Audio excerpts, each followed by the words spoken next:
Hello everyone, GKGS दृष्टि में आपका स्वागत है।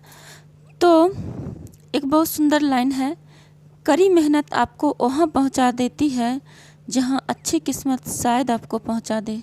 तो इसी के साथ, इसी मोटिवेशन कोट के साथ हम आज शुरू कर रहे हैं 46th प्रारंभिक परीक्षा 2004 का पेपर बीपीएससी का, यानी बीपीएससी का प्रीवियस ईयर पेपर है। ये 46th बीपीएससी का पेपर है और ये पेपर हुआ था 2004 में। तो हम प्रीलिम्स का पेपर है, तो स्टार्ट करते हैं 46th बीपीएससी प्रीलिम्स पेपर 2004 का पेपर। तो हम इसलिए इसको स्टार्ट कर रहे हैं, हमने दो वीडियो इससे पहले वाले 2 वीडियो में हमने सिलेबस कवर किए थे। तो स्टूडेंट्स ये करते हैं, पहले सारे सिलेबस ख़त्म करते हैं, उसके बाद क्वेश्चन देखते हैं। जबकि करना ये चाहिए कि सबसे पहले सिलेबस देखना चाहिए, फिर क्वेश्चन देखना चाहिए कि कैसा क्वेश्चन है, उसके बाद उस सिलेबस को कवर करना चाहिए। जब हम फिर सिलेबस को कवर करेंगे तो मुझे पता चलेगा कि हाँ किस टाइप के क्वेश्चन आए थे, और जिससे ज़्यादा माइंड में सेट होगा और हम उसी तरह से सोच पाएंगे जिस तरह से एग्ज़ाम में क्वेश्चन पूछे जाते हैं। तो चलिए स्टार्ट करते हैं। 46th प्रारंभिक परीक्षा 2004 का पेपर है। पहला क्वेश्चन है कि जब उसने राजस्व किंगशिप प्राप्त किया तो वह शरीयत के नियमों और आदेशों से पूर्णतया स्वतंत्र था। बर्नी ने यह कथन किस सुल्तान ने के लिए कहा था? तो देखिए, ये क्वेश्चन ऐसे भी बन सकता है कि जब उसने राजस्व प्राप्त किया तो वह शरीयत के नियमों और आदेशों से पूर्णतया स्वतंत्र था। यह कथन किसने कहा था? तो ये कथन बर्नी ने कहा था। और ये बर्नी ने यह कथन किसके लिए कहा था? तो देखिए, ऑप्शन दिया हुआ है इल्तुतमिश, बलबन, अलाउद्दीन खिलजी, मोहम्मद तुगलक।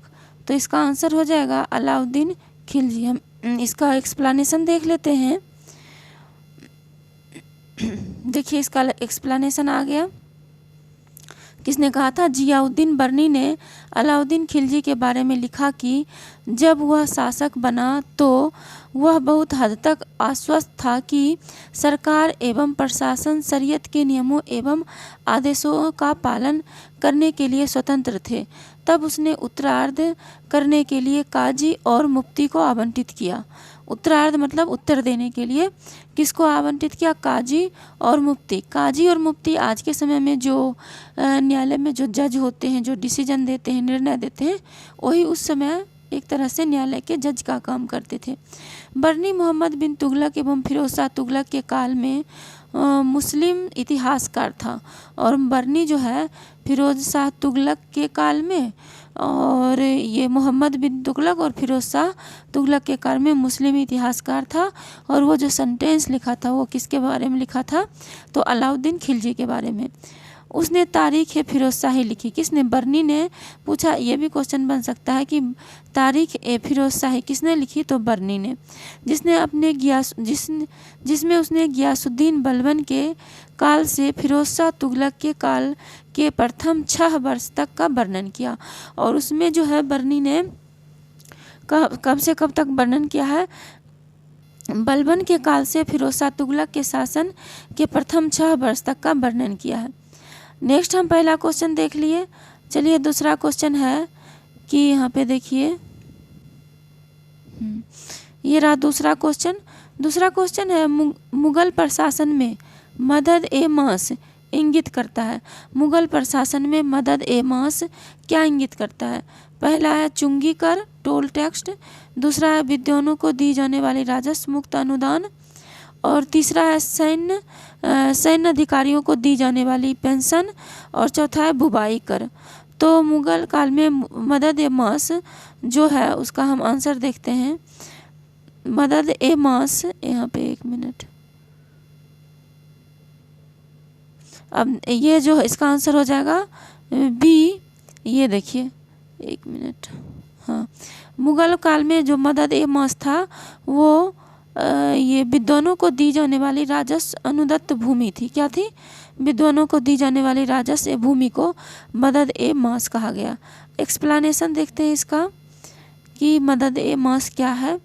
मदद ए मास निर्वाह के लिए सहायता, यानी जीवन निर्वाह के लिए सहायता। मुगल शासकों के संरक्षण में धार्मिक लोगों को दिया जाने वाला राजस्व भूमि अनुदान था। मतलब कि धार्मिक लोगों को दिया जाने वाला यानी विद्वानों को दिया जाने वाला राजस्व भूमि और अनुदान था। क्या? तो ये मदद ए मास। आगे है सद्र या सदर के अंतर्गत एक अलग विभाग या अनुदानों की देखरेख करता था, और सद्र या सदर के अंतर्गत एक अलग विभाग इन अनुदानों की देखरेख करता था। तो जो ये अनुदान मिलता था विद्वान लोगों को, धार्मिक लोगों को, तो उसकी देखरेख कौन करता था? एक अलग विभाग करता था जिसको कहते थे सद्र या सदर। इन भूमि प्राप्तकर्ताओं को भू स्वामित्व नहीं देते थे बल्कि राजस्व का अधिकार देते थे। तो धार्मिक लोगों को दिया जाने वाला जो राजस्व भूमि था उनको पूरी तरह से भूस्वामी नहीं मिलता था, बल्कि राजस्व उससे वो कलेक्ट कर सकते थे। आगे है इन अनुदानों के लाभुक हिंद एवं मुसलमान दोनों होते थे, और जो ये मदद ए मास था ये हिंदू और मुसलमान दोनों को इसका लाभ मिलता था। नेक्स्ट देखते हैं तीसरा क्वेश्चन है। यहाँ पे देखिए तीसरा क्वेश्चन क्या कह रहा है। दास्तान ए अमीर हमजा का चित्रांकन किसके द्वारा किया गया? ए है अब्दुस समद, बी है मंसूर अली, सी है मीर सैयद अली, डी है अबुल हसन। दास्तान ए अमीर हमजा का चित्रांकन किसके द्वारा किया गया? तो यहाँ पे देखिए है अब्दुस समद, मंसूर अली, मीर सैयद अली, अबुल हसन। तो इसका आंसर हो जाएगा दास्तान ए अमीर हमजा का चित्रांकन किसके लिए किया गया? तो इसका आंसर हो जाएगा, देख लेते हैं, अब्दुस समद एवं सैयद अली तबरीजी।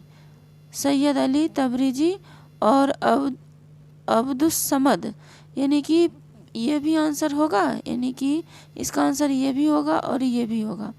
तो देख लेते हैं एक्सप्लेनेशन में क्या दिया है। कह रहा है कि अब्दुस समद एवं सैयद अली तबरीजी हुमायूं के साथ भारत आए और मुगल चित्रकला विद्यालय की नींव रखी। हुमायूं ने उन्हें 12 खंड वाली पुस्तक दास्तान ए अमीर हमजा के चित्रण का कार्य सौंपा। दास्तान ए अमीर हमजा पैगंबर के चाचा अमीर हमजा की कहानी है।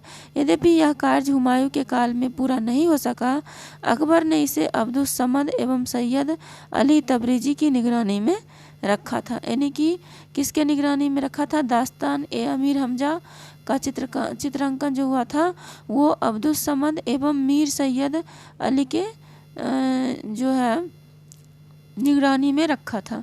नेक्स्ट चौथा क्वेश्चन है। यहाँ देखिए चौथा क्वेश्चन कह रहा है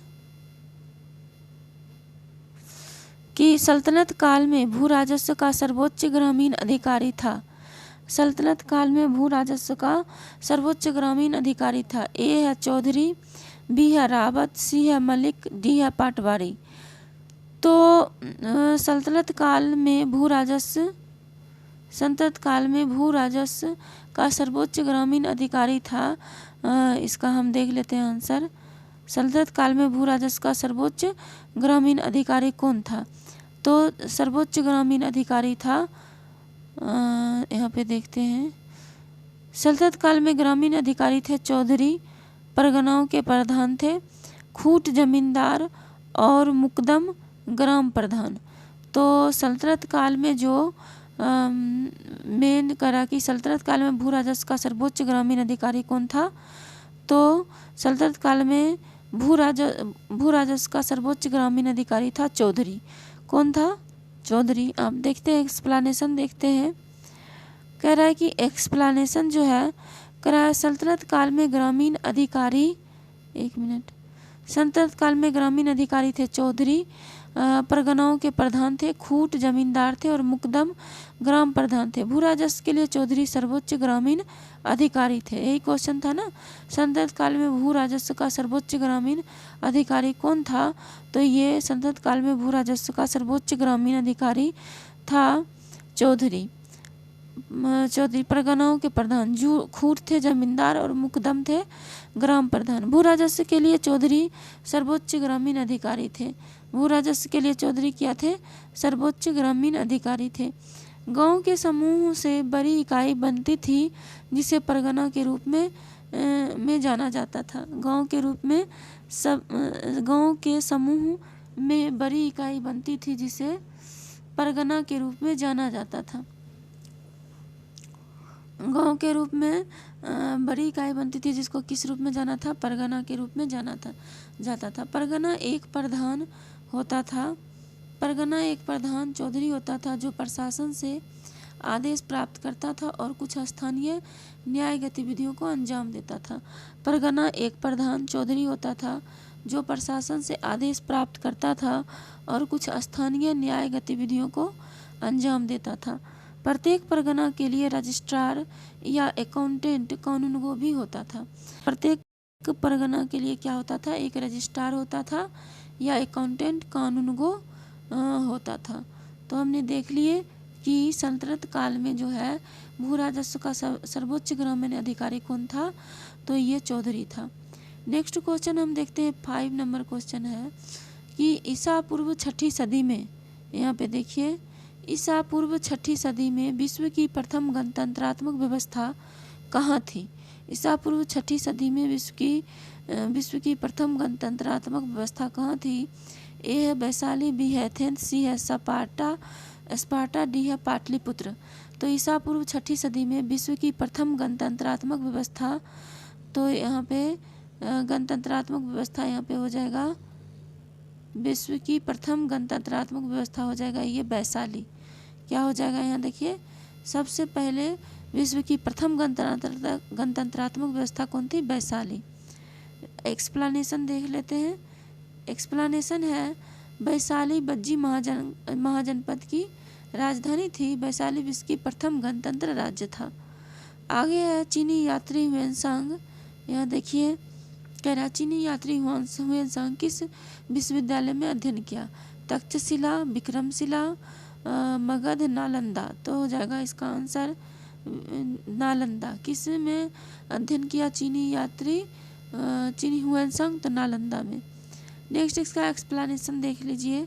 कह रहा है कि नालंदा विश्वविद्यालय की स्थापना गुप्त शासक कुमारगुप्त प्रथम ने की थी। विभिन्न स्रोतों में शुक्रादित्य के नाम से उल्लिखित है। विभिन्न स्रोतों में किस नाम से उल्लिखित है? शुक्रादित्य के नाम से उल्लिखित है। ऐतिहासिक स्रोतों से पता चलता है कि विश्वविद्यालय लंबा और शानदार जीवन रहा। विश्वविद्यालय का लंबा और शानदार जीवन रहा और यह भी 5वीं सदी से 13वीं सदी तक लगभग 800 वर्ष शिक्षा का केंद्र रहा। नेक्स्ट है, यह पूर्णतः आवासीय विश्वविद्यालय था और माना जाता है कि इसमें 2000 शिक्षक एवं 10,000 विद्यार्थी थे। चीनी बौद्ध भिक्षु एवं यात्री झुआन झांग, हुएनसांग एवं पेइजिंग इतिसिंग एवं विश्वविद्यालय के विद्यार्थी थे। चीनी बौद्ध भिक्षु कौन कौन थे? बौद्ध भिक्षु यात्री थे झुआन झांग, हुएनसांग एवं येइजिंग इतिसिंग इस विश्वविद्यालय के विद्यार्थी थे। आगे कुतुबुद्दीन ऐबक के सेनानायक बख्तियार खिलजी ने बिहार पर आक्रमण करने के दौरान 1200 ईस्वी में नालंदा को क्या कर दिया? बर्बाद कर दिया।